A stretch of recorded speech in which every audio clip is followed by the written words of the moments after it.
Haulin' Ass and Hallucinations. On this episode of American Roadrunner Podcast, we sit down with Crazy Jer, fresh off the road from Durango, Colorado. Starter box, Stampede, and sleep deprivation with Crazy Jer. Enjoy.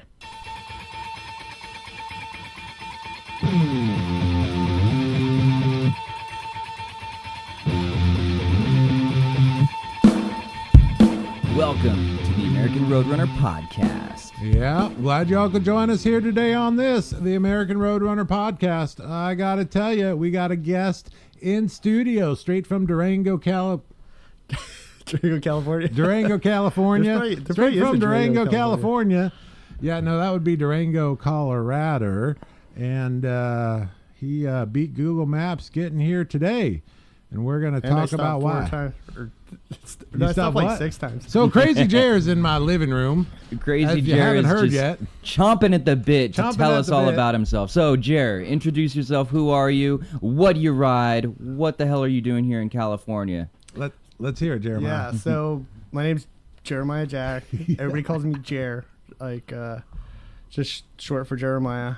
Yeah, and I just rode in from Durango just now, like 30 minutes ago maybe. Yeah. Got off my bike. I think it was 750 miles or something. From there to Riverside, California. Yeah. Okay. Today. Cool. Yeah, it's a nice ride. I left done it at a few like times. 8 a.m. and yeah, here I am now. Well, it's pretty excited to have you here. Yeah, this is the first time you've ever been in No, Riverside. I've been saying I was going to come here for like 5 years. Right. Like, I'm glad I finally made it. Right. Yeah. There's a few times you've passed pretty close and you're like, we're just freaking chomping at the bit. Yeah, because I've been in Barstow a bunch of times. You know what I mean? Yeah. Like, that's not super Hollywood far a away, while back. I remember that one. So from Durango to Riverside, is that a long trip for you, or is that something you do once a week? No, I would consider it a long one. Like I'll take a trip once a week, but it'll be like 250 miles or something. So, like I'd consider this a big one. Mm-hmm. Like, 750 is. I was thinking about making it 1,000, and I was looking at routes, like to do 1K in a day. And I'd either have to go like basically to Mexico or above Salt Lake. Right, and it just looked ridiculous on the maps. I couldn't get excited about it. So I was like, I'm just gonna bang it in. It is what it is. Because I've come here to go to Born Free and watch the flat track races. Yeah. And meet Negotiable Parts Tim. That's the answer. That's really Jer's just like in why Riverside to hang out with Negotiable Parts Tim. I need another mirror. We'll have to go check and see if he's got one. Well, hey, just so people get an idea of what you look like, what is your Instagram handle so our listeners can check you out right now? He's ugly as hell. Yes. How the hell would anyone? It's Crazy Jer 13. So Crazy Jer 13. That's on Instagram. Like I said, I have a Facebook, but I don't do anything with it. Like I just keep it for the birthday calendar. And on your Instagram, there is a link, YouTube link that you click on. And for all of our listeners, if you click on that, you will see quite a motorcycle ride. Why don't you tell us about that experience, Jer? Yeah, I peaked at 32. Like that was probably I have 32 since years of done age. anything as cool as that. Like, so I'm riding my bike under a piece of farm equipment, and it's like in the middle of the Stampede. That's like on the Minnesota North Dakota border. I think I just crossed into Minnesota, and at that point I'd been up for 2 days when I did that. And it's like you're on the road, you speed under this thing. It's not like a combine. It's not low to the ground. This is like a monster truck kind of thing. It's a good like 8 feet clearance. What do they call them? It was some kind of a crop sprayer. Yeah. Like when I went under it, there were all these tubes above me that were dripping like chemicals on me that smelled, and it made the craziest Star Wars noises. Like I rode under it, and it was like, it was the weirdest sound I've ever heard in my life. So like I blast under that tracker, get the other side, and immediately go into reserve. Like, and I was like, man, I can't run out of gas right now because that dude's gonna be pissed. And he's gonna have like something to say to me. Luckily, I made it to the gas station. Like, I was pumping gas and I could see him coming, and I didn't even fill my tank. I was like, I gotta get out of here. I can just imagine like a new kind of version of Duel where it's like you're on a motorcycle and some farmer on this big piece of a farm equipment is coming after you and just hunting you. It was, that's the way I saw it in my mind. And my brother had actually made eye contact with the guy. And my brother was like, they had like a moment of like, even the guy realized what we were about to do. And like this, but he said he was a very young person that even my brother was surprised by his age. Like I get the impression this guy was like a teenager or something. He's like FFA, and I guarantee that was the most interesting tractor story that guy has. Like, I don't know. Pops, you'll never believe what I saw today. These two yahoos on these crazy looking motorcycles. On the interstate. We were like, so we were on Highway 12. Then we were just like on a 2-way highway, and he was just going from one field to another. And like all day I'd been trying to communicate with my brother, like hand signals about when I wanted to eat or when I needed fuel. And it's like we saw that thing and we didn't have to say a word. Like we knew that one of us was going under it. And then he pointed his sissy bar.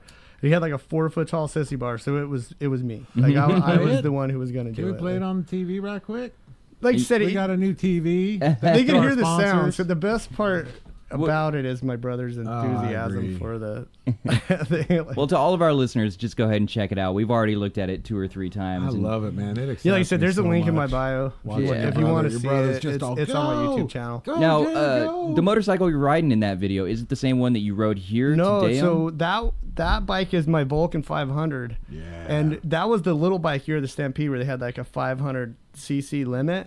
And those bikes, because I did a ton of research, and it was the newest steel frame 500cc bike that you could get. That was like a 05. And so I stretched it 4 inches, and then I put a springer on it, and then I raked it 2 inches in the front. And I still ride that bike. I rode that bike. Seriously, it's funny because we bought those bikes like for that specific reason, and it turned into being like my #1 machine at times. Like I still have new tires and tags on it. Like it. Yeah. Like it's still like I said, it's an 05 and it's got less than 40,000 miles on it, so it's still a viable bike for me. It's water cooled too, so it'll probably last forever. Well, if you change the water, you got to change the water. I've never changed the water. Yeah, it's still the water that I bought it in. Like 10 years ago. That's not how it works. That would have been 04. Yeah. Or was it later than that? 06. What year? 06. What year was the 500? You mean? Yeah. What year was Little Bike year? No, it would have been 13. 13. Yeah. Yeah. Not that long ago. 2000. Yeah. So what do you ride now? So today I rode in my FJ 1200. The new bike. Well, yeah, I build a bike every winter. Or 2. Yeah. Well, I used to build like 2 bikes a month. Yeah. But now it's kind of tapered off into more just for like me and my friends, and then I'll build 1 new bike a year. So I don't want to show up at the same parties on the same bike again. Like I don't know why, but it drives me nuts. Like I have hot rod friends that are that way. Like they'll never go to the same car show in the same car. No, so you can spend days and always find something new on any one of your bikes because there's so much cool crap going on. Well, we started this thing with Velarde, and we were gonna do like 50 before 50, like have 50, but it's turned into a nightmare. Like we just keep building sheds, and like I have so much back registration, dude, that like it's not a super practical plan, but that's the fun of Japanese for me. Like if I was doing a Harley, I could probably only afford like 1 Harley, and it would be everything I had. You know what I mean? But with Jap bikes, it's like I can have 20 bikes. So that's how Jer and I got to be such good friends. We were both racing the Stampede. We were both lovers of Japanese motorcycles. I thought you were going to say you were both lovers. Lovers of the Japanese motorcycles because they're cheap and easy, and they them rock. KZ1000s. It's like, oh man, it's hard to top even by today's standards. It was viable. How long did they make them till 08 or something like that? 05. 05. Yeah. So it came out in 72. And it's an interesting story because I started out on CB750, and I rode those for years. I blew up like 50 of them. Right, I have like 30 of them, man. And because when I was in high school, they were a dime a dozen. Right. And then once they want one in the rain, they're like half as fast. You know what I mean? And then once I got it, so like Honda beat Kawasaki to the market, and Kawasaki was always pissed about it. And so they did like underground testing. When they came out with the KZ1000, it was devastating. Like they built a super superior machine to Honda. I think the electrical systems too are superior to the Honda. Yeah, there's a number of I'm so impressed by some comparative reasons. The dual overhead cam. It's really the only, to my knowledge, maybe there's some GS out there, but dual overhead kickstarts. Because all Honda's dual overs were all electric only. So the ones you run are the featherbed. The late sweet model. Yeah, you know what I mean? And that's what we got in that orange. My 89. I got an 89, 92, 94. Yeah, because they're. So how many bikes in your life have you owned, Jer?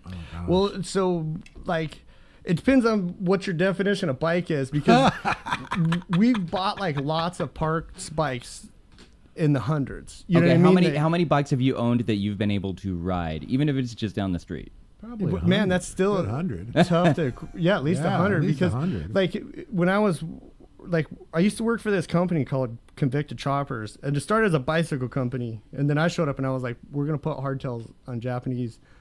We put hardtails on everything, Triumphs, Harleys, and I would have the bikes in my name. I was, so you buy a Jap bike without a title and it has almost no value, you know what I mean? And that's so I would bond the titles, get the title in my name and ride it around while I was tuning it in, and then sell it on eBay or Craigslist. Right. And so there was a bunch of bikes that I rode around that were registered in my name, for a few months, and then sold.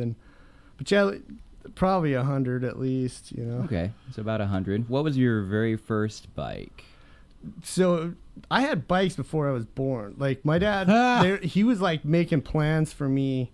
Yeah. Like we got I got a chainsaw motor on my bike when I was like 8 or something. And we had tote goats, and my dad had some Cushmans. A tote goat. My first bike was really, it was like you could buy these plans out of like Boys Life magazine, that's you know right. what I mean? And like build these little. I wanted that hovercraft that I would always see pictures of. You get a vacuum. It's funny, I had ordered the hovercraft. Bowie knife out of there with the compass and the fishing twine. I actually saved up the money and ordered it out of the back of the magazine. Me too.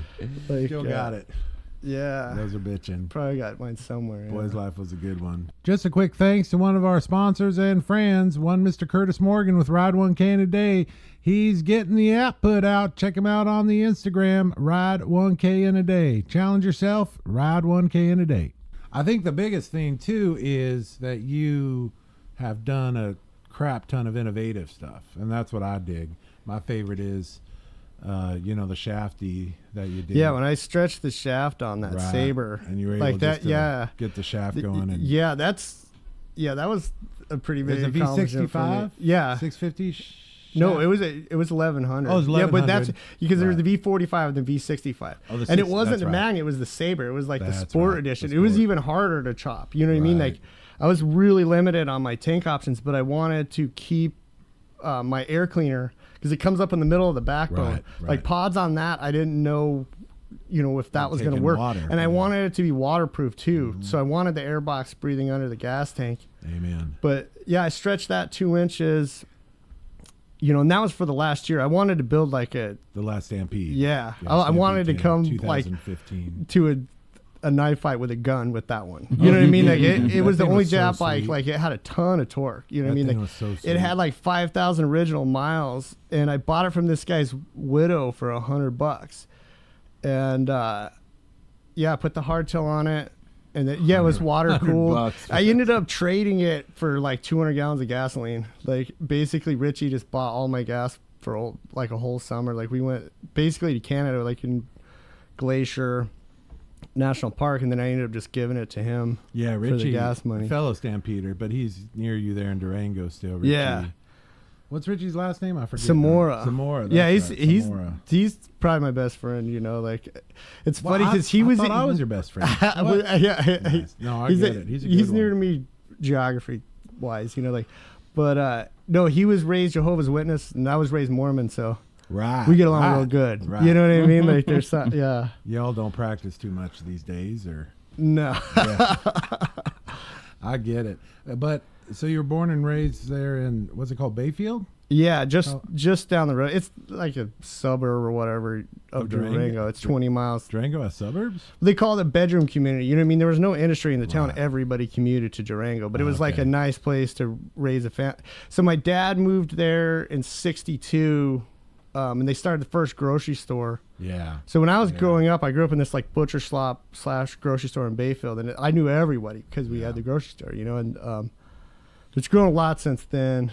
Well, and when we were just down at the El Diablo run, Miss Sonia, Miss AZ Posse. That was weird. I thought you and her had like concocted some trick you were playing on me. No. She was like, I'm from Bayfield, and I was like, Bob put you up to this, right? And she's like, no, and she started telling me the streets, and I was like, damn, that's like 2 blocks from where I grew up. Right. And it's funny, I didn't know her. She was a few grades above me in school, but the odds of that are are pretty out there. Way you know what out I mean? there. Like to It meet tripped me out. somebody in where the circles converge in Mexico who's living in Arizona. Or, Right, who like, rides. yeah. Yeah. So you did the El Diablo run. Oh, yeah. Oh, that turned into Bob Operation Tire Rescue. That yeah, was like that's when dude, I brought that spare tire and yeah, everyone was dude. pointing and laughing at me, and I'm like, that it's for Jer. dude. I didn't know what I was gonna do. Like we were like looking for bike shops and stuff, and I was like, maybe I can find a dirt bike tire. I thought I was gonna have to ride out of there.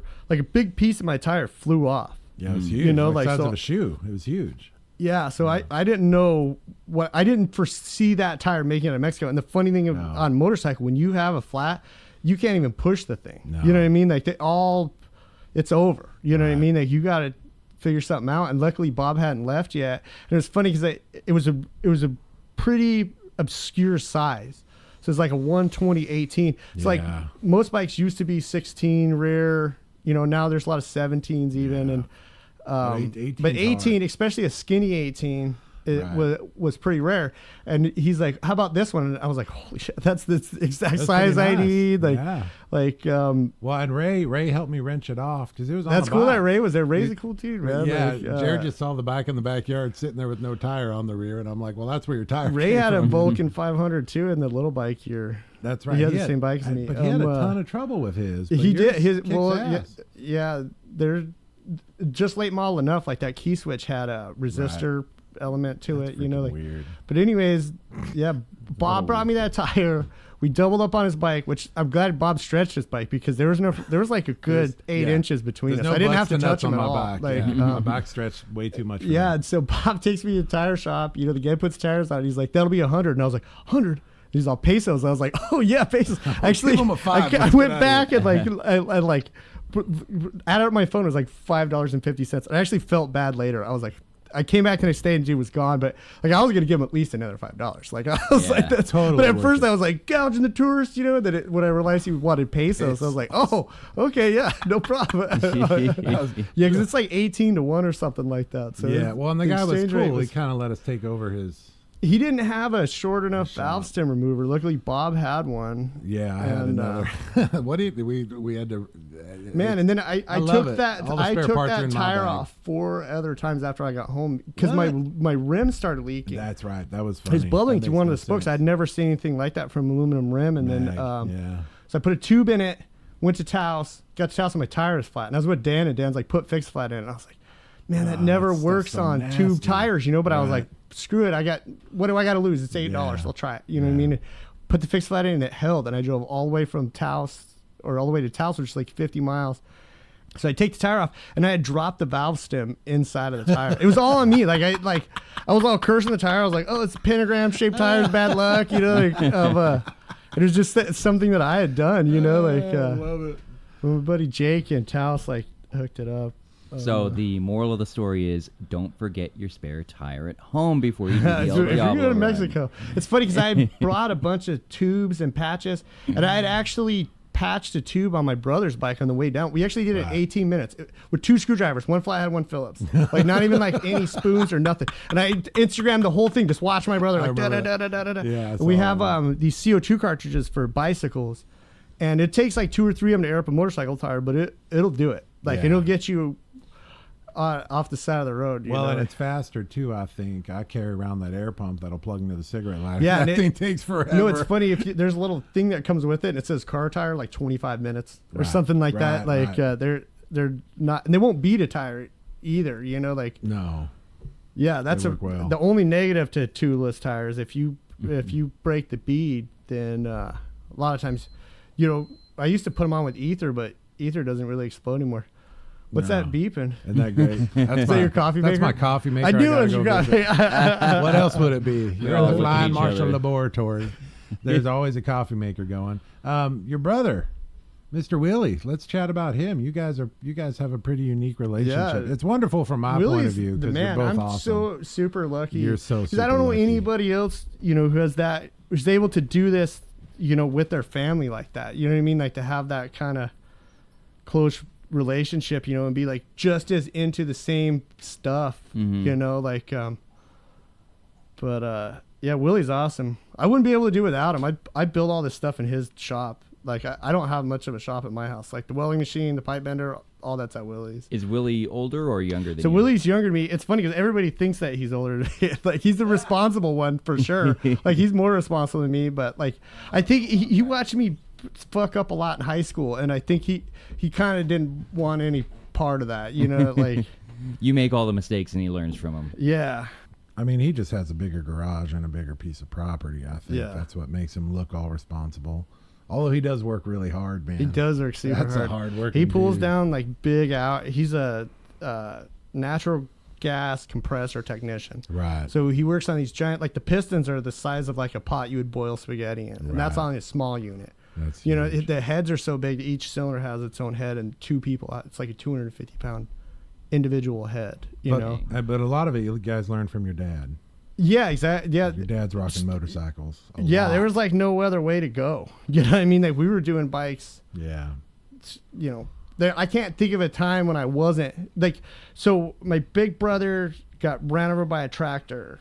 It's like my first memory when I was 5. Like my dad's driving the tractor because my dad used to irrigate on these big ranches. It's just like a side hustle. Sure. And so my brother fell off the tractor. My first memory is like hitting my dad, telling him to stop because he's. And my next memory is we're driving to the hospital, and one of the ranch hands was like, "What happens if we get pulled over?" And my dad's like, "I want to get pulled over." You know what I mean? They'll give me an Yeah. escort. They'll take me to the Right. hospital. And Absolutely. he died on the operating table. You know, he's got a scar all down his stomach. You know, but I think it kind of changed my older brother's trajectory. His name's Harley too. Like, I if you know, want a right? kid to not like motorcycles, name him Harley, dude. Like, my middle guy's name's cool. David, and I'm pretty sure that's what my dad was trying to do, trying to get him a Harley Davidson son in there. So back up, you said he died on the operating table, Yeah. but he lived. But he lived. Okay, I heard about the he's, scar and I was killing it like, now. what? It's like Zombie?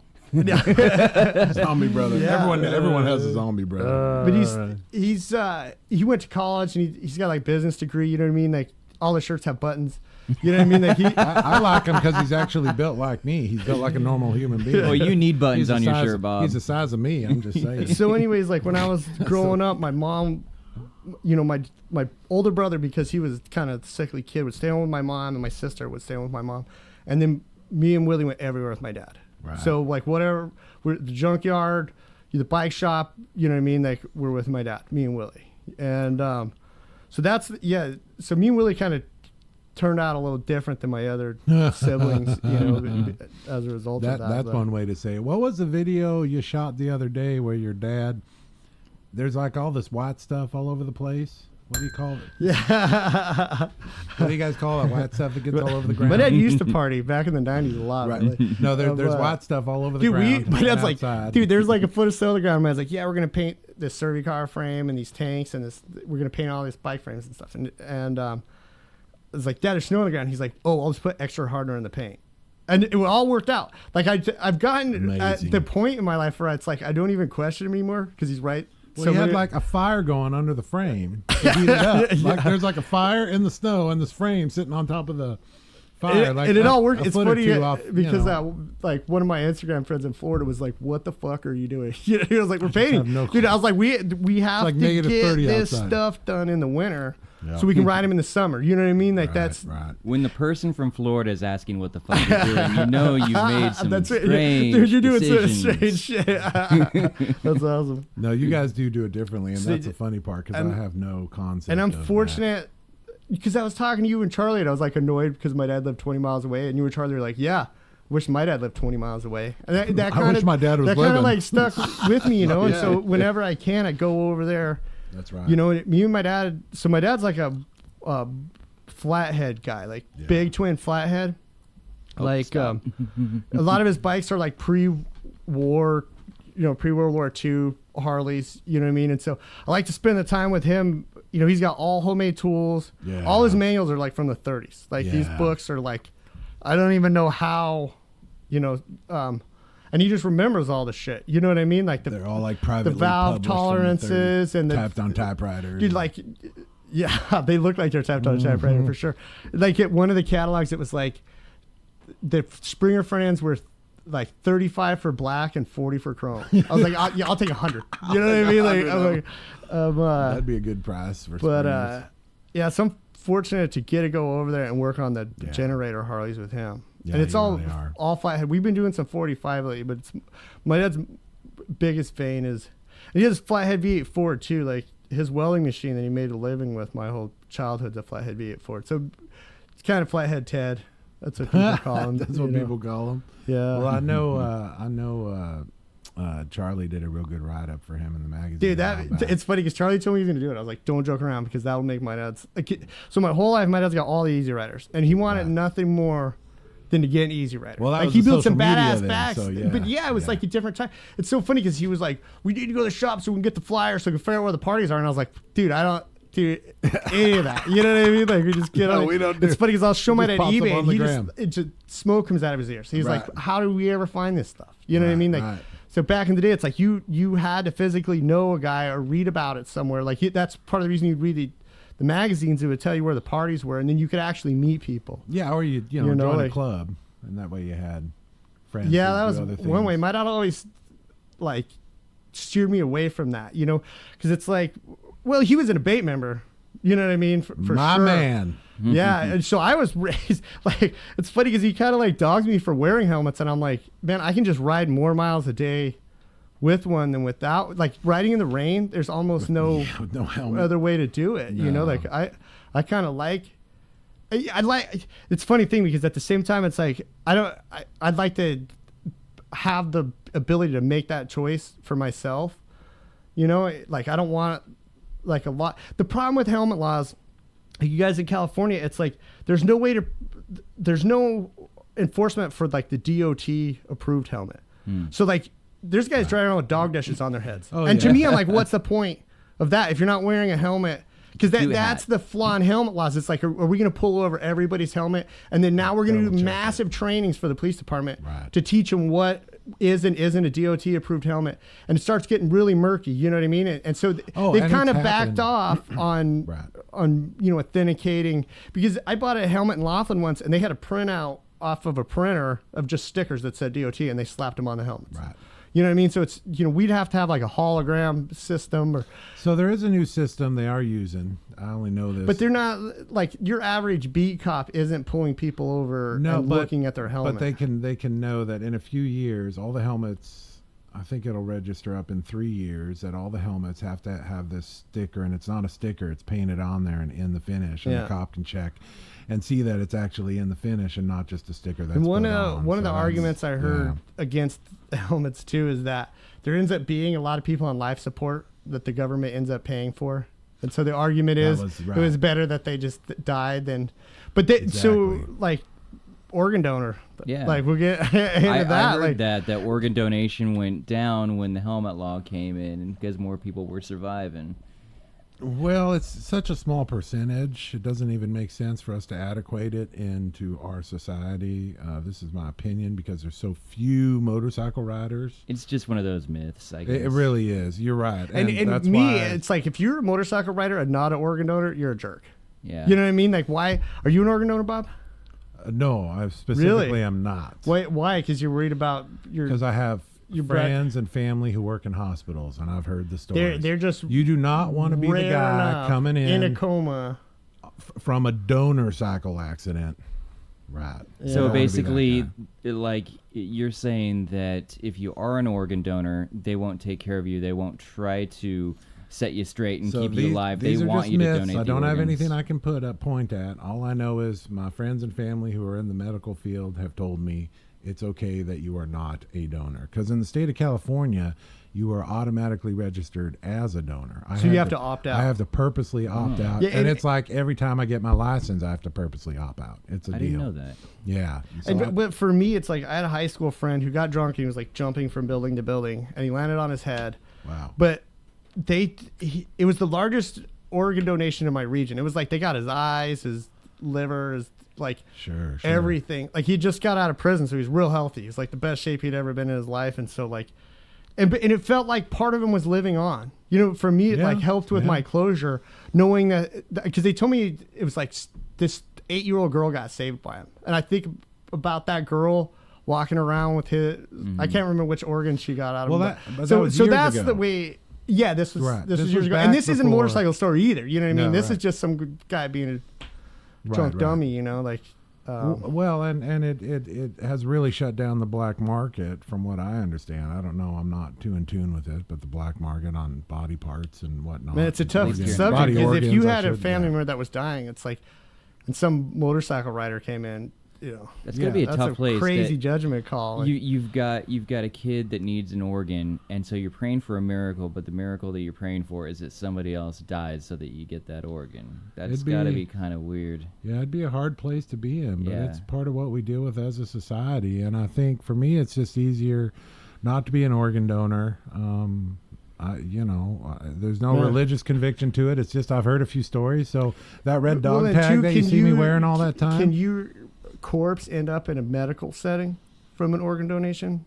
I don't understand. Oh, from like a because cadaver? I know that cadavers. Because I have cadaver bone in my leg. I have somebody else's right. Well, bone. yeah. So that would have been an organ personally donor. Yeah. Benefited from an organ donation. Well, I know in another 20 years, we're all going to have clones, right? Pet donor pigs. Actually, close to a clone. We're all going to have these pet pigs, and they're going to carry like ear going out of their bag, clone copy of all of the body parts we might need, and you just drink until the cirrhosis kills your liver, and you get the new pig liver. That's what people are going to have. Pet pigs. Because the thing is, like, if you smoke and you get lung cancer, they're like, oh, that sucks. Like, there's no way, unless you're... Dude, who's that Rockefeller who's on his sixth heart? Right. Yeah. Right. They're Frankenstein that dude back together. I think that'll be the future, too. But hopefully we get healthier as a society. But I think smoking's on the decline overall. Oh, big time. It is what's weird is they say that, like, sitting in an office job is like the sitting new is the new smoking. That's weird. The thing. Because all the jobs, even from our father's generation, every one of them had, at least some active component to it. It's almost all desk work. Yeah, I'm sure nearsightedness is going up, like all that stuff. Oh, big time. Do you like my glasses, Jer? That wasn't a poke at you. I think you're making fun of me, Jer. Yeah. Don't worry. I'm the only person in my family that doesn't have glasses, so that's right. It's a matter of time. Weird. Well, I think for me too is my dad would always tell me, don't worry, at 40 you lose your eyesight, and I would make fun of him, and sure enough, man, I had 40, and I know on his deathbed he was sitting there. I was, while I was writing my book, and I had glasses on, and he was just laughing at me for having to put these glasses on and off. He just thought it was hilarious. So the last 2 years, I remember 5+ years ago, all the old guys would make fun of me because I could do all sorts of little micro stuff without my glasses, and they're like, "How can you even see that?" But yeah, you're used to looking at little things. So. Nice. That's good. Well, you know what the funny thing is about glasses is that you don't realize that you need them. I didn't know I needed them until like somebody said, "Here, try my glasses," and I tried them, and I was like, "Oh my God, I can see everything perfectly. I do need glasses." Yeah. So you'll probably do the same thing. You put on some glasses, and you're like, "Whoa, this is what the world looks like. I am missing out." Because my neighbor went to renew his license and failed the eye exam. It's the same thing. I got glasses. Like, holy crap, you didn't even know. You know what I mean? Like. Didn't even know. Yeah. Check out our friend Jake with the Flying Dutchman Co. With all your motorcycle and customization needs. That's the Flying Dutchman Co. You can find him on Instagram and YouTube at the Flying Dutchman Co. Yeah, let's talk about the Stampede. What drew you to racing the Stampede? I reckon it's about the same as me, but that's how we met. Like, because I had known Charlie by that point, and like I met Andrew. And I talked to him I met Andrew at Smoke Out West. Oh, from Grants? Yeah. New Mexico? And then, because he come to Nashville once and met Spencer, and then Spencer introduced me to Andrew. And so I met Andrew, we had talked about it. But like what really turned me on to it, Cy Henry? So he grew up one town over from me in Pagosa. And he like hand built that BSA. And it seemed like the was clapped out. It's funny because it wouldn't even charge. I remember he was like, when you get gas, he'd like plug in a battery charger or an ice machine or something, like charge his battery, and like he did it on that bike, and I was like, holy crap!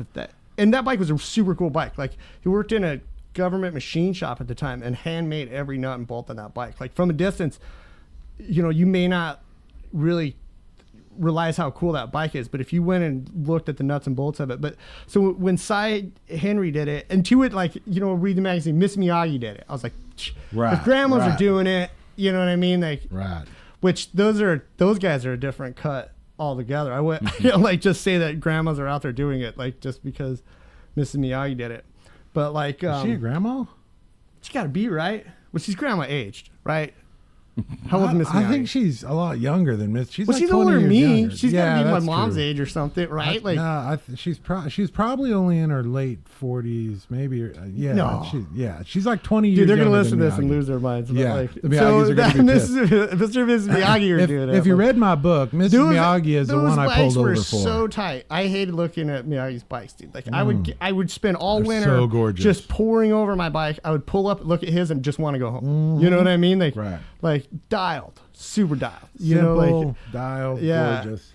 Yeah, that So guy knows yeah, how to it's build shit. like that stuff. And we started like Richie kind of got the fire under me too a lot. Like Richie decided he was going to do it, and we started reading the articles, man. And like I couldn't even read them at work because it would just amp me out to a point Me too, where I couldn't even think. You know what I mean? Like I have never had a fire in me like then. I was doing 100 push-ups and 100 sit-ups That's great. every day. Yeah, I was you like, mentioned I that am last going to time. get That's like a great. lean, mean fighting machine. I was like, I'm going to build this bike.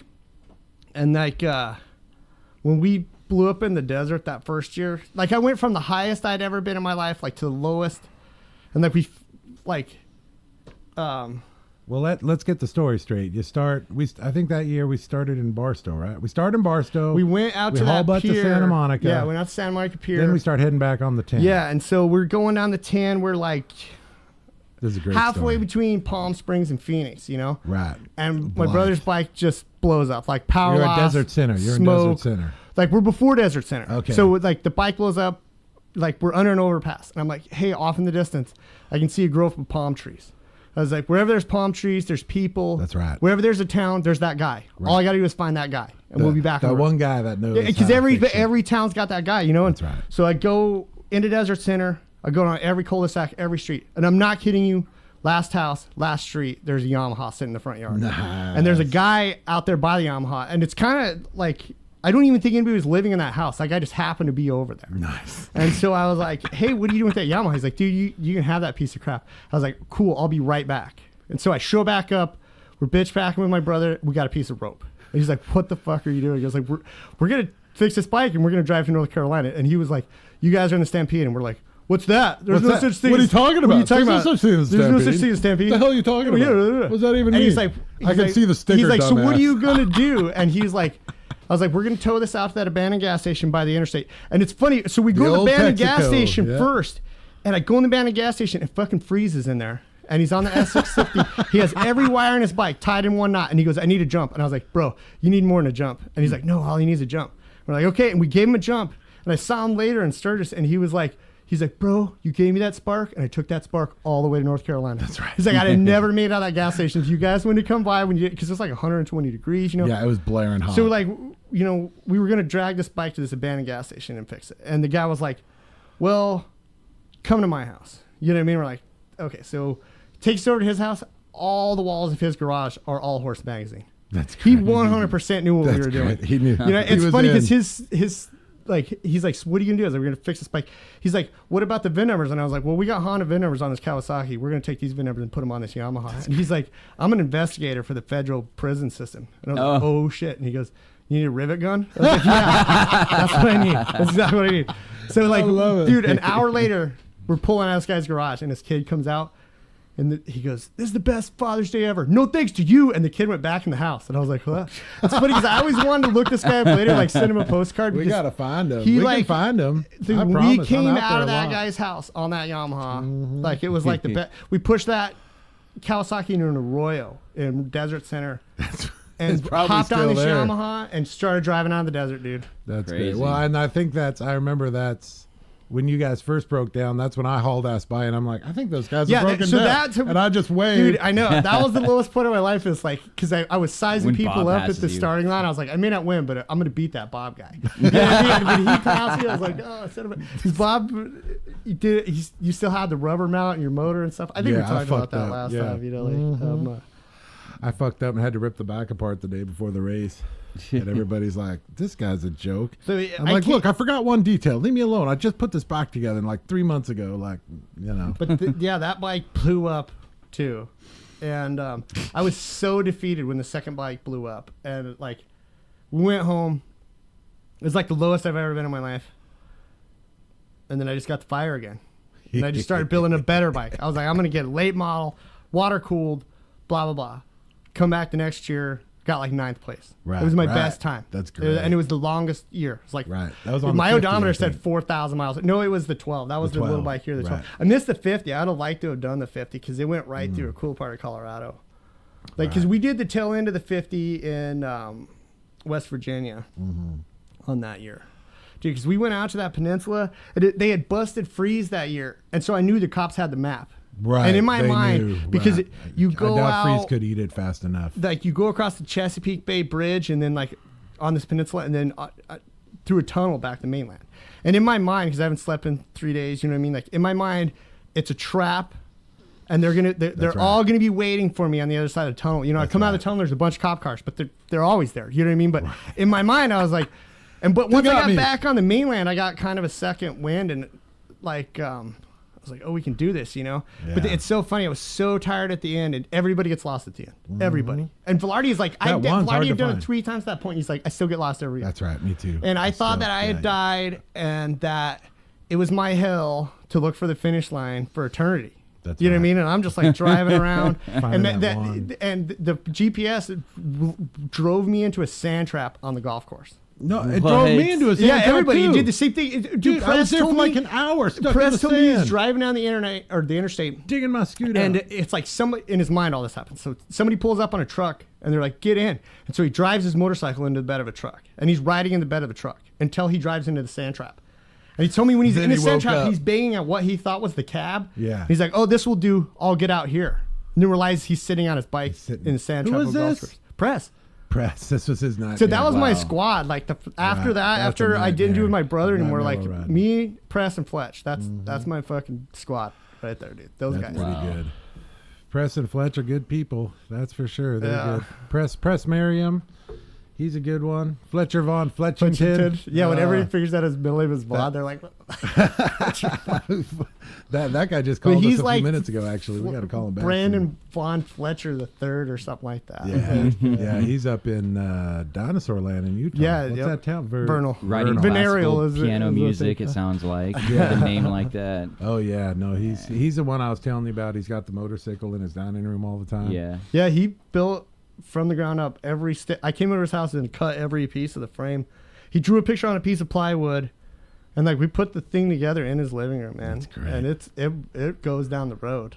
So when you're doing a thing like the Stampede, what is some essential equipment that you need for doing a trip like this? Like somebody your like equipment's myself different who's than mine. never done a trip like this. So you like, need, what do you need? Half a Hey, hacksaw first blade. thing you need is to not lose your shit because Jared's shit always flies off Dude, the back. you lose I your lost, shit. I I'm lost my asking hat. Jared. I lost my hat. I lost my chain lube. I lost my sunscreen. That's just today. Just today. That's just today. But it's funny because Velarde, he was following me. He's like, you were leaving me breadcrumbs like all the way. But You know where Jared's been because dude, there's crap all yeah. over the So highway. you should have an extra battery. Like I carry one with me, like a little extra battery, at least wow. a half a hacksaw blade, a little bit of tie wire, a handful of zip ties, some fuses, some patches, a master link. I broke my chain I one did year. too, I was master using these links. crappy chains, and I broke it 3 times. And every time I was on the fast lane of the interstate, you know, yeah. like, dude, when I was in an 8-lane beltway in DC, and I was in the fastest lane, and I was like, dude, if my chain breaks now, it's 5 o'clock at night. You know what I mean? It was funny because I was riding next to Willie, and he went down this off ramp. It disappeared. And it was the loneliest I was like, oh, I'm alone now with a chain that can break any second. And I was like so low. I was like, I can't even get off of the road right now. I was like, I'll move see him at forward. the finish line. You know what I mean? Like, I'll see him again, you know, like, and all of a sudden, boom, he comes popping back up this on ramp, and he's just right next to me again. It was like the lowest What and the did he highest. do? Like, I don't know. I don't know what he did. It was like he was That's gone gone. because his system was so tall I couldn't lose him. You know what I mean? Yeah, yeah, And then yeah. he was He's always gone. got the tall And then 60 boom, bars. he comes Walked popping off back up the middle. again. And that was like right after that, like I totally Ricky Bobbied it, dude. Like I had a gas can tied on my bike, and I got off, and I was like, I'm on fire. You know what I mean? Like, and Willie was like, what have you eaten today? And I was like, nothing. He's like, what have you drank today? I was like, nothing. He's like, well, maybe we should eat and drink something. So like I eat and drink something, and then like Beardo pulls up, and I was like, man, I don't know if I can go on, Beardo. All I hear is Beardo. sirens. Yeah, And Beardo yeah. goes, it's okay, Jared. I can hear him too. And then after that, I was like, all right, you know. And this is all hallucinations. Yeah, auditory, you know, like. For all the listeners who don't understand what's going on, This is hallucination. this is like sleep it's just deprivation. lack of sleep. Yeah. We do not recommend it. The Stampede was immoral, inappropriate, and not a good idea. And this is all why. natural. You guys aren't taking any quote unquote no dose. Yeah, I don't know. I'm sure that there are some guys who pop some Adderall or something. But like not like it's funny because when I was like researching doing it, I was like I talked to a lot of truckers. You know what I mean? 'Cause Sure. these guys know about.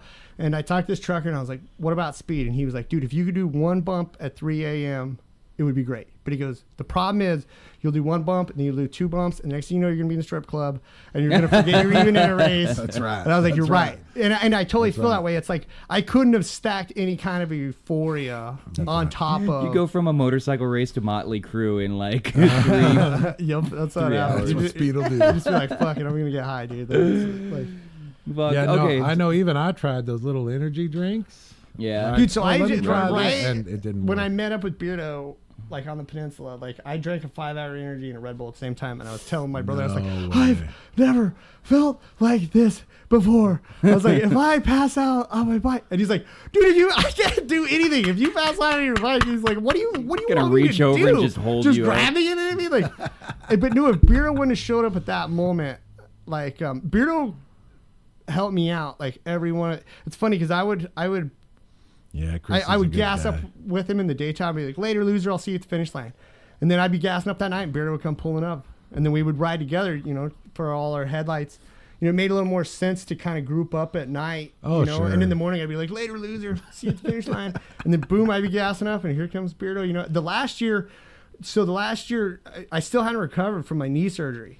And I was trying to put on a rain suit in Missouri, and I fell over with my bike on me. Oh. And I was trapped under my bike. And I was just laying there for like a considerable amount of time. Like, what the fuck am I going to do, you know? And finally, I got enough adrenaline up to lift my bike up off of me. And then after that, I was like, yeah, I'm just going to hang out with you, Berto. I was like, I'm just going to be with you, you know? And I feel like he just put me under his wing and we just run it in. You know what I mean? Because I just wanted, because if that happened again, I just wanted somebody to be there to pick up the bike off my leg, you know? Like, Right, and it is nice. because I was still only like 75% load bearing or whatever. I was supposed to be walking with a cane, you know, and I wasn't supposed to be riding And it was motorcycles, it the year before you did the trike, the CB750 yeah, so I trike built the trike, and I had gotten permission. It's crazy. So like I hit a tree on a snowboard in February, and I was laying there on the ground, like I didn't even call a ski patrol or anything. I was like, February, March, April, May, June. I was like, man, I think 4 months is enough time for a broken leg to heal. I was like, I think I could still. That was my only laying thought. there Like, thinking about like the I was race. like, and so I called ski patrol and I got a toboggan down, you know, and like, and so yeah, I had like a contusion in this foot and then a tibial plateau fracture in this leg, and they put the L bracket in the cadaver bone and all that, you know, and Right. so I had to have another surgery where they came back in and took all the metal out.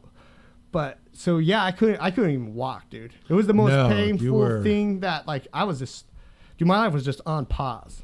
Then. Oh, yeah. You know, I was just taking the hydrocodones, you know what I mean? Just like sitting around eating Hooster bars. My dad would come get me every day and wheel me out to his backyard and like lay out some parts for me to wash. And like, so me and my dad built that trike when I couldn't even walk. I was in a wheelchair. Right. And that was my freedom machine. Like that was a big deal to have that trike. And it was all rigid. So I'd gotten permission to ride the trike, but it was slow.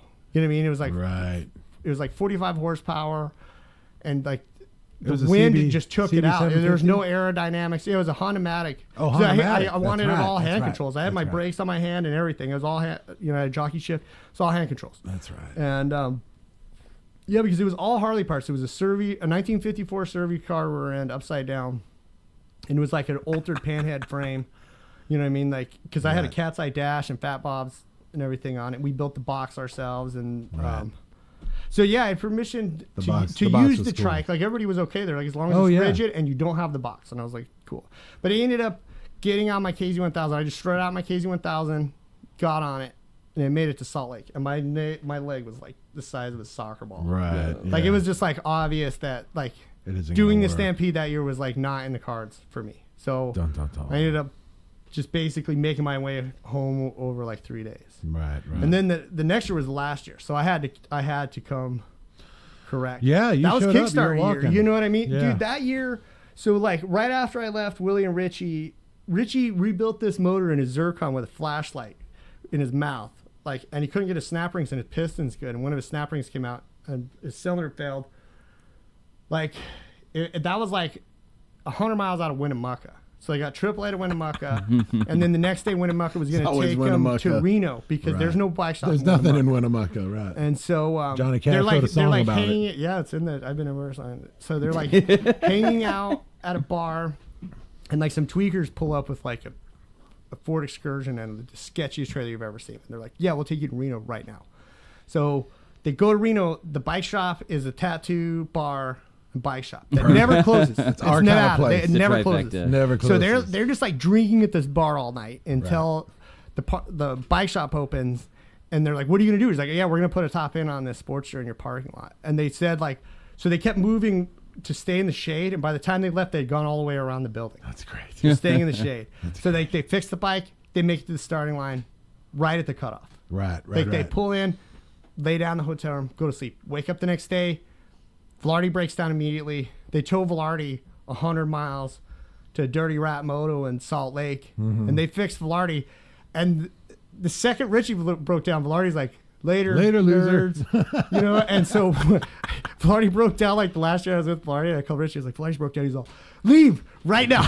He's like, and so he and went to like this casino. We went like, we're like, he's like, guys, I need your help. I was like, you got it. You're fine. Because he popped a belt on his primary. Right. And so you got to like move your rear tire forwards, move your transmission forwards, put the belt on. He was fine. He made it out. Me and Velarde are still, I don't want to disparage Velarde at all. No, he's not happy I'm here. And just a quick shout out to one of our Riverside locals, Speed King Cycles. Steve and Amy can hook you up with all your custom needs for Harleys and beyond. Speed King Cycles here in Riverside. I hear they might also be carrying one acclaimed book, American Roadrunner. Check them out, Riverside. Speed King Cycles. Man, so you've been a lot of places, not just on the Stampede, but you've probably seen most of the states in the United States, right? More than not as many of them. So what I'm missing is the Deep South. So Florida, Georgia, Alabama, and Louisiana. Of all the places you've been, like just for any riders out there that are looking for a cool spot, what's your favorite road and what's your favorite diner? Well, yeah, the $1 Million Highway, and see, right because I've done the Dragon's Tail and the Bear's Tooth, but yeah, now let's step back. The Dragon's Tail is over in the Carolinas. Yeah, so Maggie Valley, North Carolina. Yeah, that's. You know what's funny is I think that what's his name from New York? Oh, Rob. Rob is there right now, or was last night. Yeah, like he did. I think he did the Dragon's Tail like today. So he's the. That's but funny. So anyways. So 89A in Arizona from Flagstaff to Sedona, because I used to go to like Holbrook in the summers when I was a kid, and I thought that was all Arizona was like Holbrook. Yeah. And so 89A in Arizona, I like the 50. There's a bunch of spots of the 50. The Colorado stretch of the 50, you know, the West Virginia stretch of the 50. I felt more at home there than any other part. Really? Yeah, of all the Stampedes I'd done, that 50 in West Virginia, I was just in my element. Yeah. That's a good one. But and what kind of place to eat do you go out of the way to try and get to if you're going to the States? We really need to like, so the side route.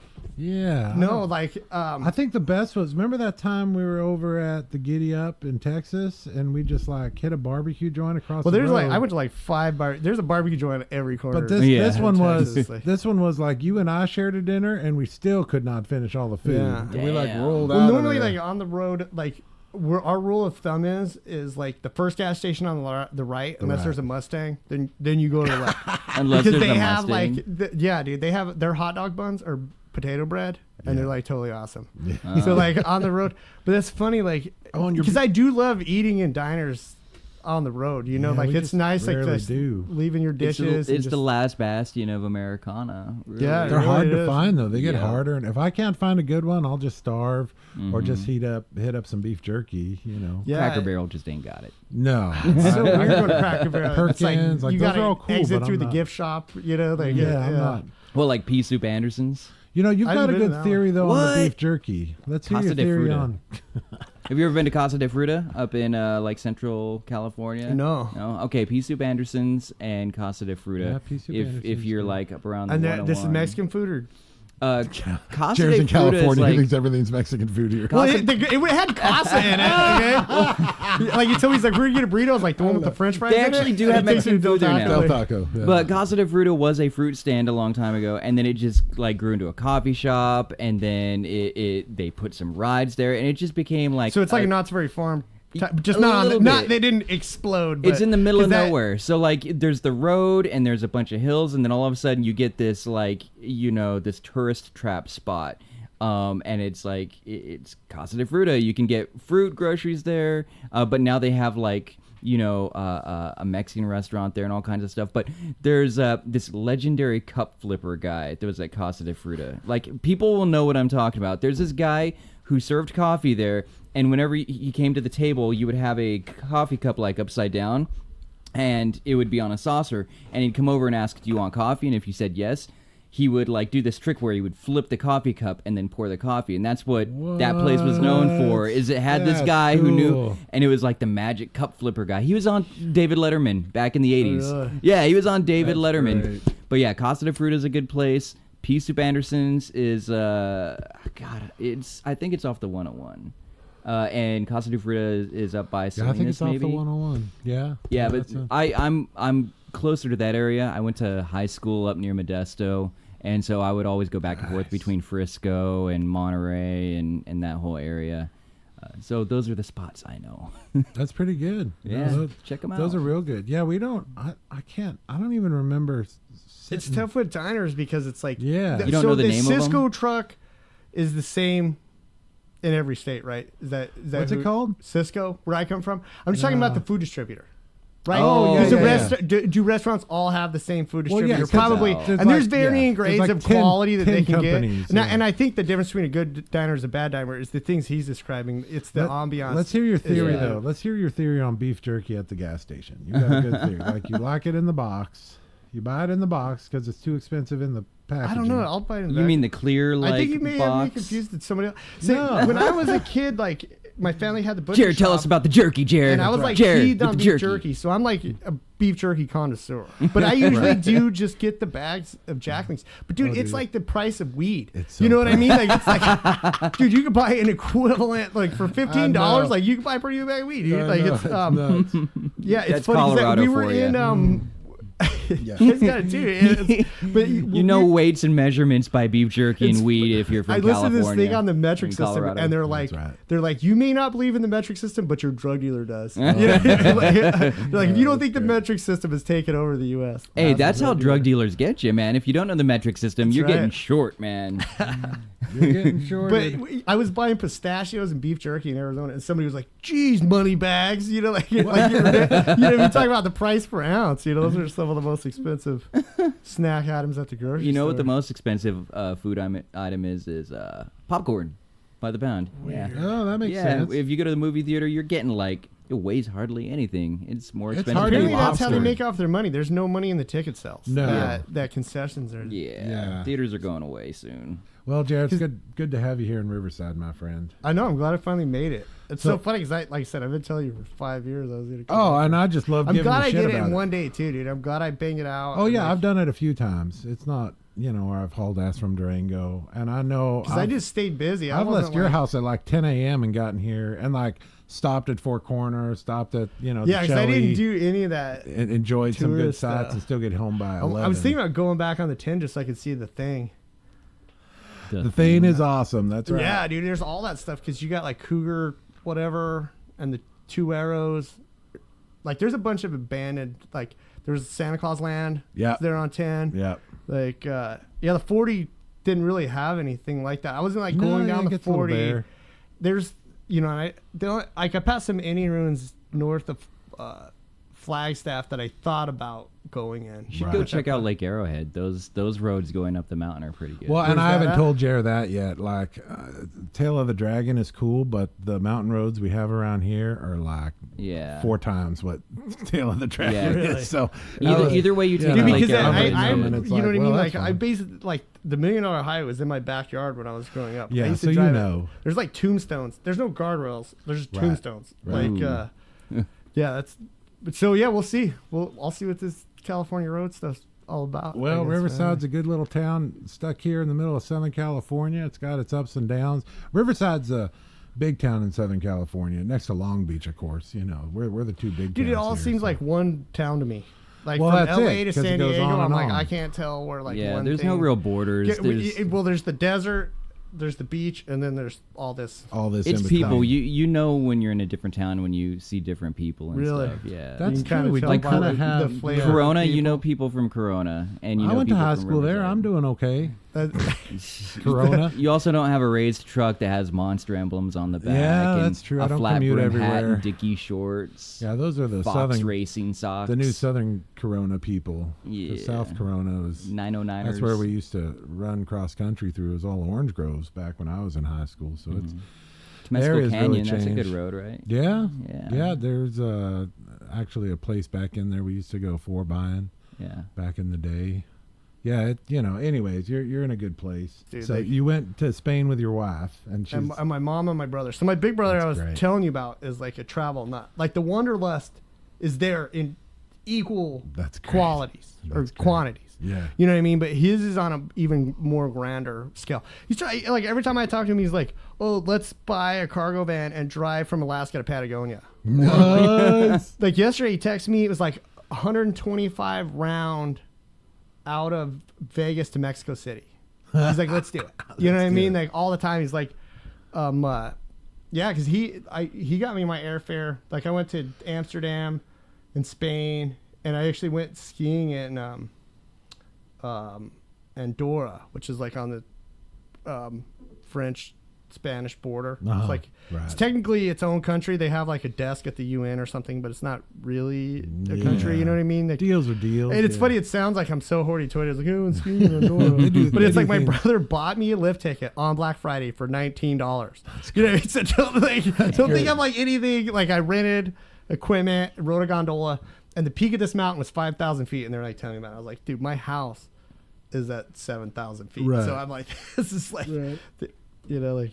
You're way cool. up there. You're used to the snow. Yeah, I wish I would have had a slopes and- bike. Like, that's the cool thing. That was my takeaway from Europe. Whenever I go, it's like bicycles are even more, or motorcycles are even more prevalent. Well, we're really missing that in this country, and that's one thing I love about this podcast, and I love reminding everybody it's okay to be cool and ride a motorcycle. It really solves a lot of problems for people, especially in Southern California where we don't have that cold, that's white the thing stuff. about Europe is like those towns were designed pre-car. Yeah. You know what I mean? Right. And so motorcycles Around just walking. work great Right. in those condensed conditions. you Well, and know? they work anywhere. If your town's set up for Yeah. cars, live in the suburbs, live in walking, you live in a walkable city, wherever you are, a motorcycle works. So I Yeah. don't understand And you know what? why we refuse them so much in the States. And Jared, that reminds me. So yeah, the podcast is a lot about motorcycles and for the person that has never ridden, like myself. So when I do start riding, what kind of motorcycle do you think I should ride? Honda Rebel. Honda right? Rebel? That's right. Okay, that's what I've been told. Yeah, Especially there's a like a sweet spot. Like, what else have I had that were good starter bikes? Like, I love. That's not why not I a love goat the tote, new- okay? not no, a- not Togo. It's That weird takes because skill. you would ultimately want a bike that would do highway speeds, but yet be lightweight and Okay. maneuverable. So, you know, like, That's why I love the new Honda Yeah. 500s. Once in a few because more even that years when those Vulcan go I have, down I in think I'm price. gonna put my wife. on Okay, my listen, Vulcan when we're I going to come home. talk about your Vulcan for a second. This thing goes faster than any bike I own. Dude, I smoke Harleys all the time. It Jared hurts smokes so many Harleys all the feelings. time, and you'll see him from a mile away because his tank's all shiny. I think That's it's like the green, Princess. black, and It shiny. came from the Princess Glitter Collection at Walmart. That's right. Like, oh yeah, dude. From the yeah, it says Princess on the package, and like it came in like a salt shaker. You know, and I just like spray some clear coat on it, and then like shook it out, and then immediately dropped it on both sides. Like I never wrecked. Like Well, actually, I take right, that the back. tank I is did beat wreck to one shit. time. Like, I had a front fender on it, and I went through this water drainage, and my front fender touched my tire, or my rim touched my fender, and it bit my whole front end backwards. Oh my god! And then I immediately fell over. So, but I had a dent on the think on the kickstand side because I didn't put the kickstand down good, and then I fell over that one time and put the dent on the other side. And I've just been rocking it, Princess Glitter and dents. Like, well, some of the thing Princess hauls Glitter butt. flies off when you're Right. apparently I've When heard you when you're ride. riding behind me that it's like sparkles just like flying off of it. Like, That's It's like great. pixie dust behind yep, you. exactly. All I know is Dude, I Right. keep up glitter with is you the and- herpes of the collapse world. Like when I did that paint job, I will clean a shelf sometimes, and there's still glitter like in the back. You know Yeah, what I you mean? can't Like get rid you of it. cannot get rid of it. Like it's No, still I- in that shop. I still have it in the house, and I just had a teenage girl living here for years, my daughter, so yeah, there's glitter all over the place. You can't get rid of it no matter what, man. No. Well, that's a real fast bike. I don't even know. It's a so Honda funny Rebel. because it's the the Vulcan Vulcan, 500. yeah. Vulcan 500. Yeah. Now, the beauty about the Honda Rebel that I was talking to a young man about this just yesterday, the answer is you don't get to go very fast here in Southern California on the highways. So there's no reason to really have anything bigger than a Honda Rebel 250 here in Southern California. Okay. There's just way too much traffic, and it's nice and little. So anytime I got to run to LA for something, I just went to Irvine a few weeks ago to visit a friend, in the hospital.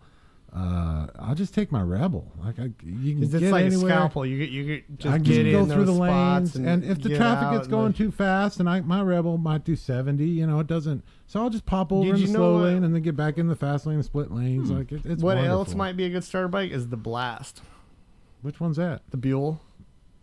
Oh, It's a yeah, they were single the cylinder sports car, and it's a 500. 500. But yeah. so They're the hard to paint, find. all the shell on the outside of it is the same thing that's on the outside of a golf ball. So if it falls over, nothing happens. Right. Like Harley Davidson Red made Temple. a starter bike back in the early 2000s, 90s, Right. and they've since quit making them.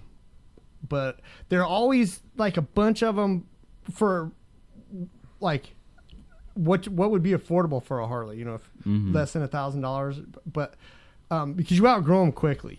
You know what I mean? Is They're the still hard to problem with them? find. They're yeah, you're right. They're They're kind hard of to a find. niche, Yeah.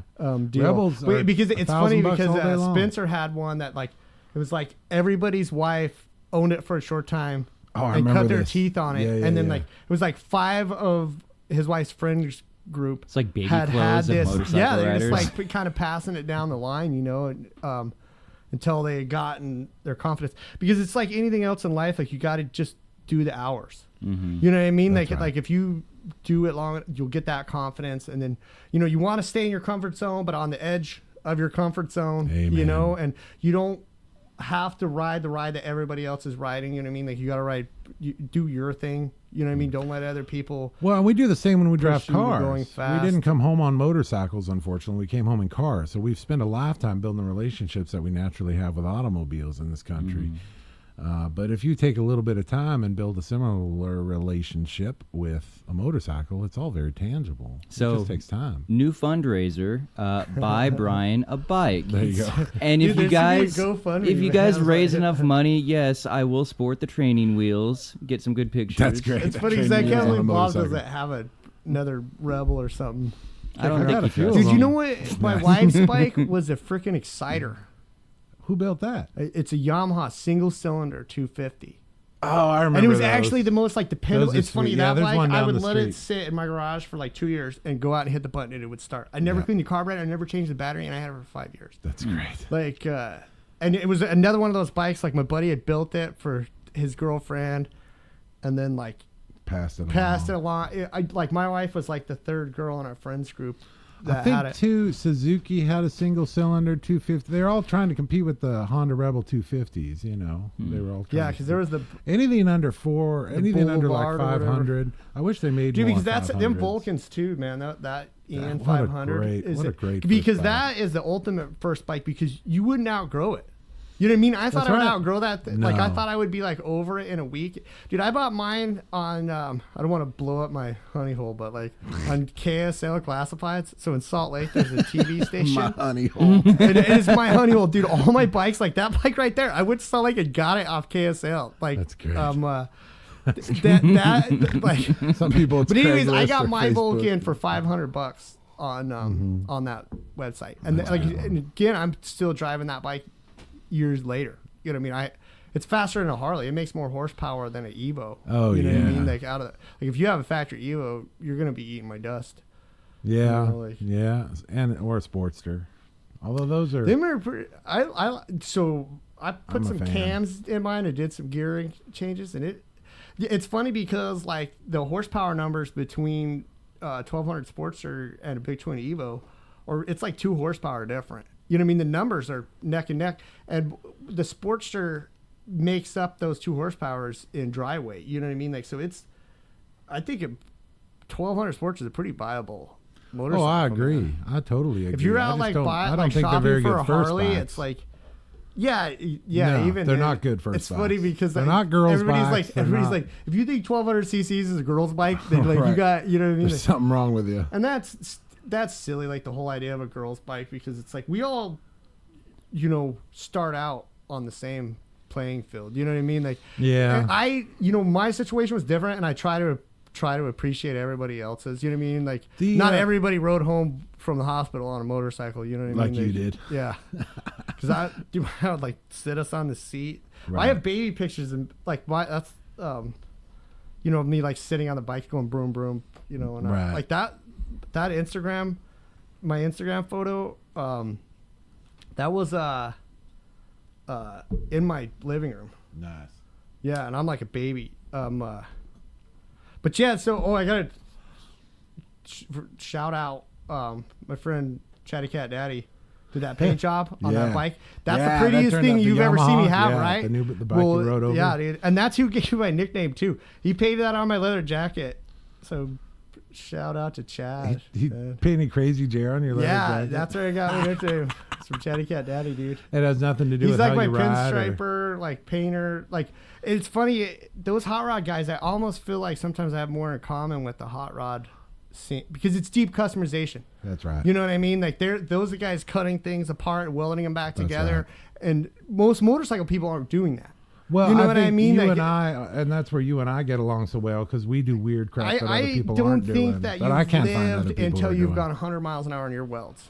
Like, that's living. Like, even today, I was like, what am I doing? I was like out in the desert, just like blasting across the desert on my bike. That it's like I just put all this crap that I just put it all together. Put it all together. I just put it all together, like weld it together, and then here I am, 750 miles away from home. But you know what I mean? Like you've done it 100 times. Yeah. You know, I mean, I know what it takes, and I spent the hours, this winter, like trying to get stuff dialed.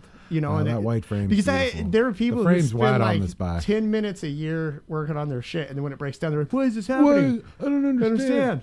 And two, it's like, you know, even though I grew up doing it, like there was still a learning curve. Like I still had to learn this stuff.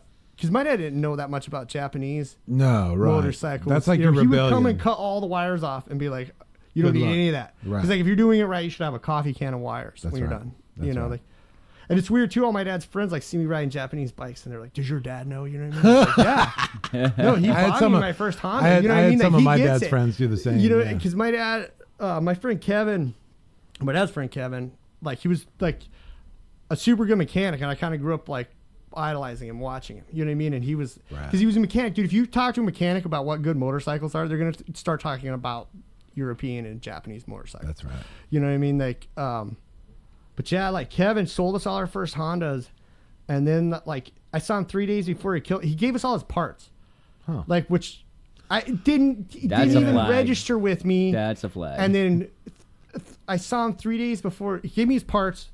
You know, a week goes by. The last thing he told me, he goes, "I'm the happiest I've ever been in my life." That was the last words he said to me. And then 3 days later, he's dead. Wow. But like he came to me in a dream once and told me he was proud of me. It would blow his mind, dude. He would just be reeling on what me and my brother have been able to do with Japanese motorcycles. Well, I think so. And I remember my dad was always like, "What's this?" And he'd hold up a rack of carbs, and I'd go, "Those are the carburetors, Pops." He'd go, "This looks nothing like a motorcycle carburetor I've ever seen." Yeah, my dad's got like linkers. Why is there so many? My dad put a linker on his twin cam. You know what I mean? That's great. Yeah, my dad's carburetors. Well, my dad was anti-linkers, but oh, really? Like, it's funny because we got an SU, and me and my dad are building a big twin. Do we got a kicker? I'm trying to talk him into a 6-speed. We got a 5-speed, which is still better than a 4-speed. So it's Amen. so we got an SU, we got a 5-speed. We just got the flywheels from Spencer, so we're building another big twin. And I'm hoping, next year or two, like I'll be riding a big twin flathead around. We'll see. You know what I mean? Like if I could build it right, like if I could spend the time, like, but it's hard to do what we do on old Harleys. It's nearly impossible. I give so much credit. One of the only guys I know, like out there, like really pulling down the big miles on. Yeah, or Grandpa.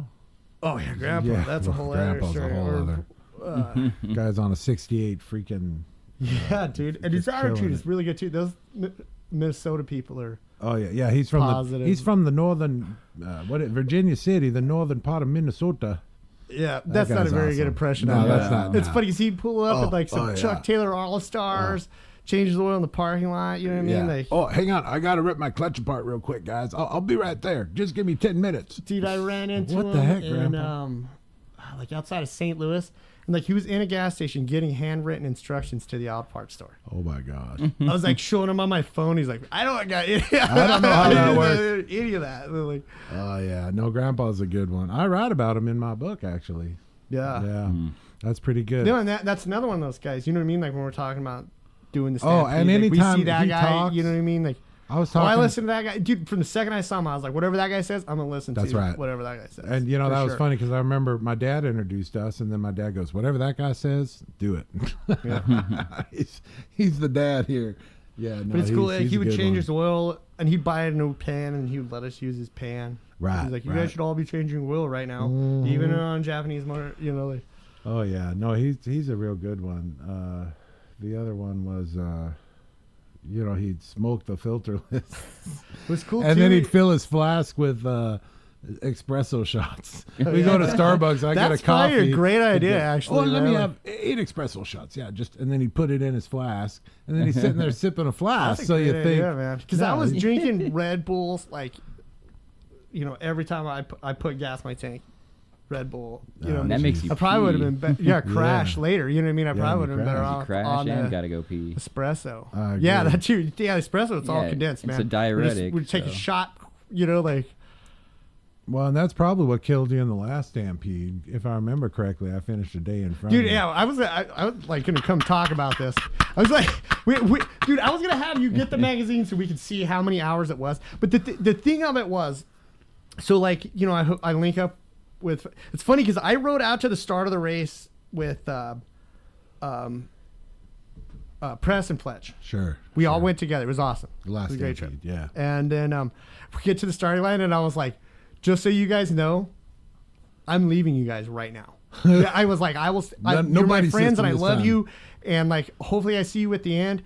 And like, Press had a collapsed lifter, and then Fletcher's kickstart broke off, and like, and it sucks. Maybe if I would have stayed with him, I could have like horsewhipped him into the finish line. But I ended up, dude, it's funny because I was like in Green River, Utah.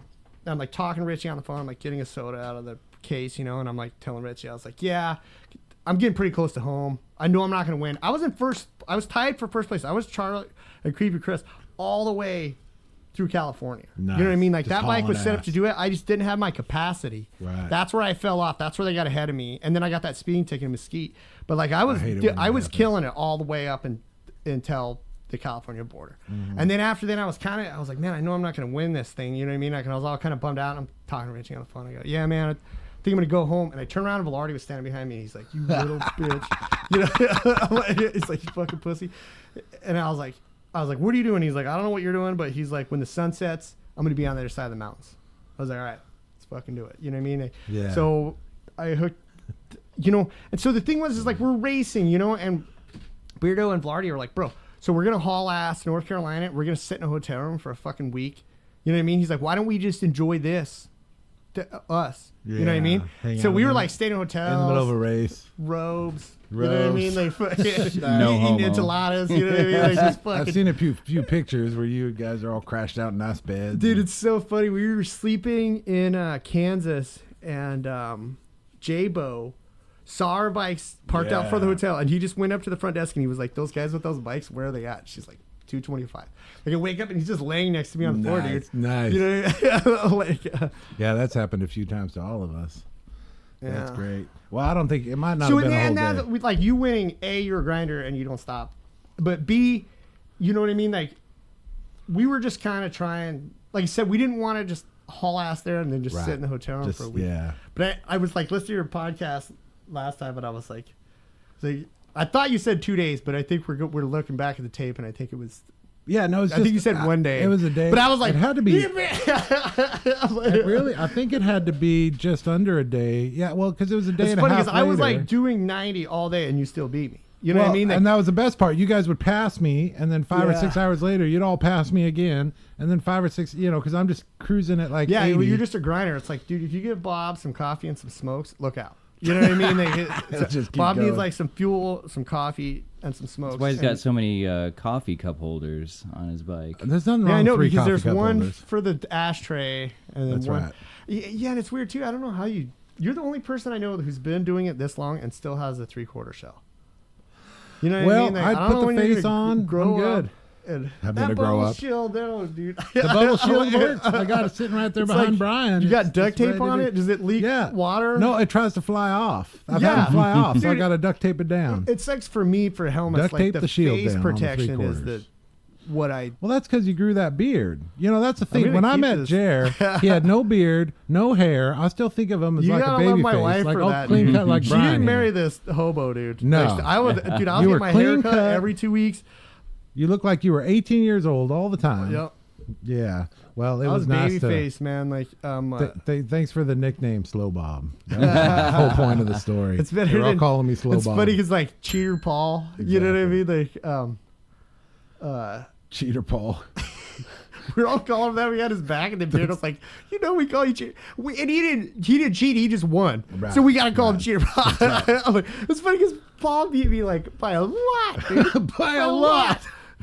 And, Like there are other people that beat me, and I was like, yeah, that's the exact hours I slept. Like, well, yeah, I that get wasn't the you know. worst part. The worst part was at the last Stampede. I think I needed shirts. I only brought like 2 or 3 shirts. So I think we talked about this Hop last on- time. I was gonna show you. Oh, did we? I think this is the same underwear the underwear. that I bought with you. Jared's I walking switched around brands stinking up like the that, joint. like that day, dude. Like Right. I've been You're wearing like, different this ones. is too like, expensive. I'm since gonna then. buy these. This $20 for a bunch of underwear. What? I'm like, Jerry, you fucking stink, brother. You just got to buy it, man. And he's like screaming, and everybody's looking at him. That's great, man. Oh, I love it. The artwork of American Roadrunner can be found by The Bow Monster. That's The Bow Monster on Instagram. Also check out www.bomonster.com. The Bow Monster. That Well, was a Jared, nice Walmart excited shirt, to, it was nice to pick up on some stuff and get. That's the thing. Dude, I'm glad Anywhere I you made go, it, and I'm glad whatever we you got to forget, do this there's like a Walmart. fresh off the road because like my ears are still ringing. Right. Like I have like sure. the road sweat on my Yeah. body. Dude, it's cool. I was I mean, you taking my don't stink Camelback. now, but- Shout out to Rob in New York because we like Camelbacks, bro. So like I was taking that Camelback and just spraying my body all over, and then that's a putting good it in my one. and clamping in my visor and having it like spray on my face. That's how you cross the desert. Like we were talking about things That's right. that because I was spinning as much on water. I think we talked about Yeah, this last you'll- time. as It's funny. gas, I you feel like will. we're starting to cross over Regurgitate. Yeah. Well, we do territory have we've good been down stories. before. Well, But, you excited? Yeah, no, I'm glad we got to do this like fresh from the road because I literally just rode in your backyard. Well, you like got- I got here, ate a taco, did a podcast. That's right. In that order. Yeah.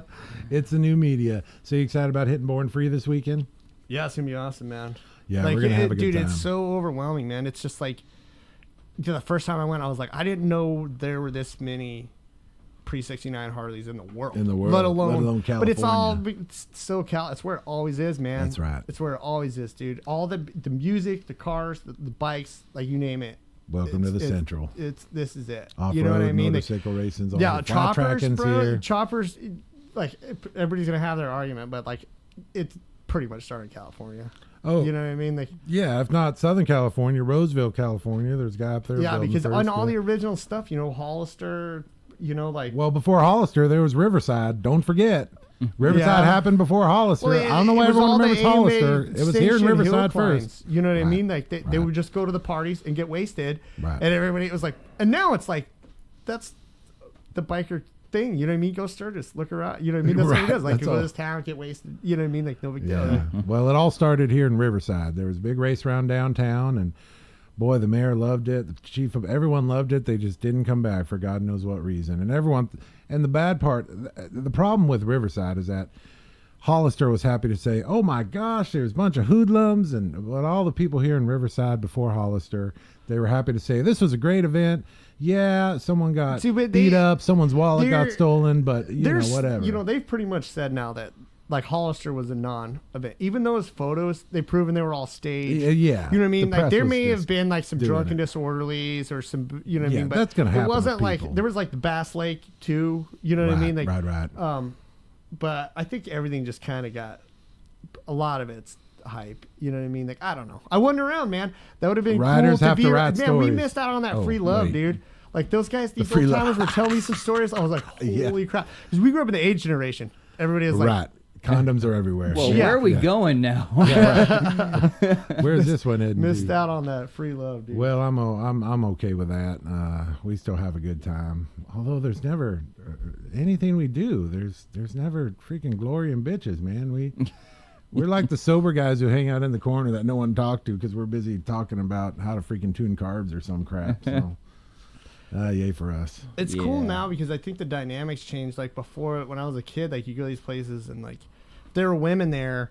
They were like people's old ladies. Yeah. You know what I mean? And it was subjugated. You know what I mean? Like they were property of, and you know, and I think all that's changed now because they're like the women in motorcycles now. So exciting. And that's the cool thing about motorcycles. Like it's for everybody, dude. It's for everybody. Amen.